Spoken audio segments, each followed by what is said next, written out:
The three factors that determine the type of work a motor can produce are speed, torque, and horsepower. Speed is defined as how fast the motor performs its work. For example, a shaft can rotate slowly or quickly. The typical units of measurement for rotational motor speed are revolutions per minute or RPM. Work is defined as a force applied over a distance. In the case of flywheels, winches, and motors, the work is called torque. Torque is a special type of work that produces rotation. Torque occurs when a force acts on a radius. Typical units of measurement for torque are pound-foot. The torque illustrated here is equal to 1 pound-foot. Horsepower is defined as the rate at which work is accomplished. Years ago, before motors were invented, most work was accomplished manually. It was estimated that one horse could accomplish approximately 33,000 pound-foot of work per minute, and thus the term horsepower was born. In modern terms, horsepower is simply another unit of measurement for power and can be translated into watts, BTUs, joules, or any unit of power. Units that measure motor power are typically in horsepower or watts. You can manipulate the connection among speed, torque, and horsepower by understanding how they are related. The work accomplished here, the torque, is represented by the weight moving along the conveyor. If torque remains constant, speed and horsepower are proportional. As the speed or RPM increases, horsepower increases to maintain constant torque. If speed decreases, horsepower decreases to maintain constant torque. Let's say we wish to keep torque constant but want to increase the production of barrels. If the torque or number of barrels on the conveyor belt remains constant but speed increases, then the horsepower of the motor also increases. In other words, a more powerful motor is required to produce the same amount of torque more quickly. Similarly, the opposite is true. If we wish torque to remain constant and decrease speed, then the horsepower of the motor also decreases. If speed remains constant, then torque and horsepower are proportional. As the torque increases, horsepower also increases to maintain constant speed. As the torque decreases, horsepower also decreases to maintain constant RPM.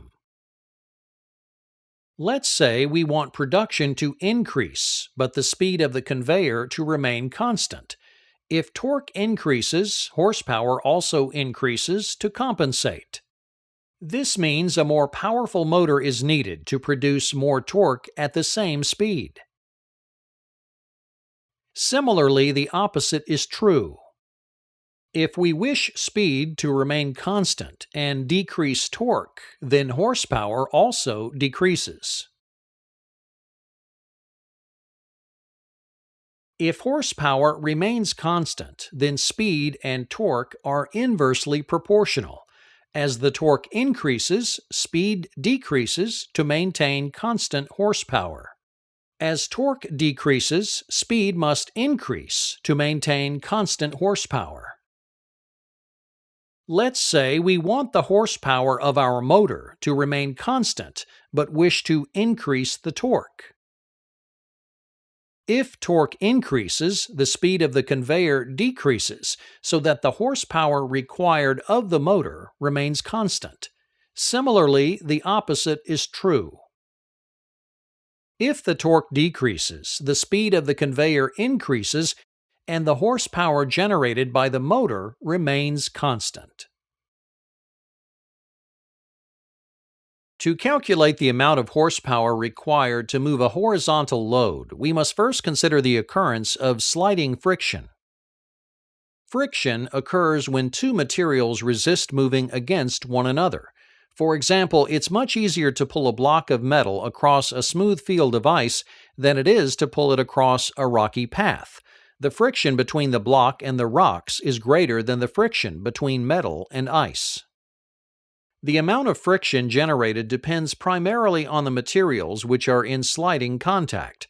The coefficient of friction, symbolized by the Greek letter mu, is a dimensionless quantity which describes the ratio of the force of the friction between two bodies and the force of them pressing together. This coefficient can be used to help determine the amount of force required to move a load horizontally across a surface. Many manufacturing handbooks contain tables that publish the coefficient of friction for common materials.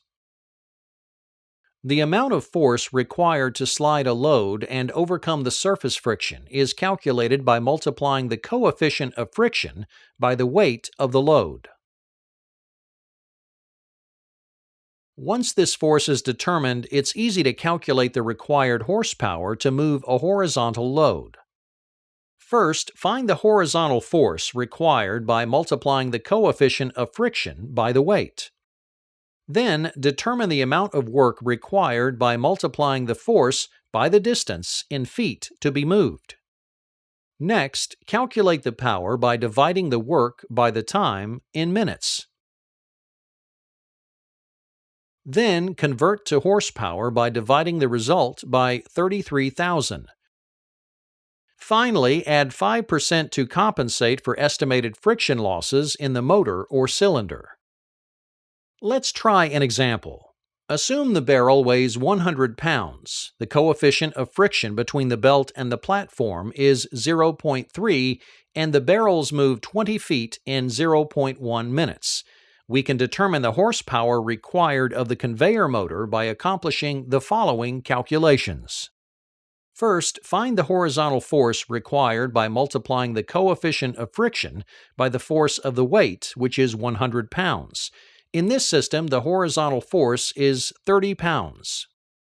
Then, determine the amount of work required by multiplying the force by the distance, 20 feet. For this system, the work required is 600 foot-pounds. Next, calculate the power by taking the work and dividing by the time, 0.1 minutes.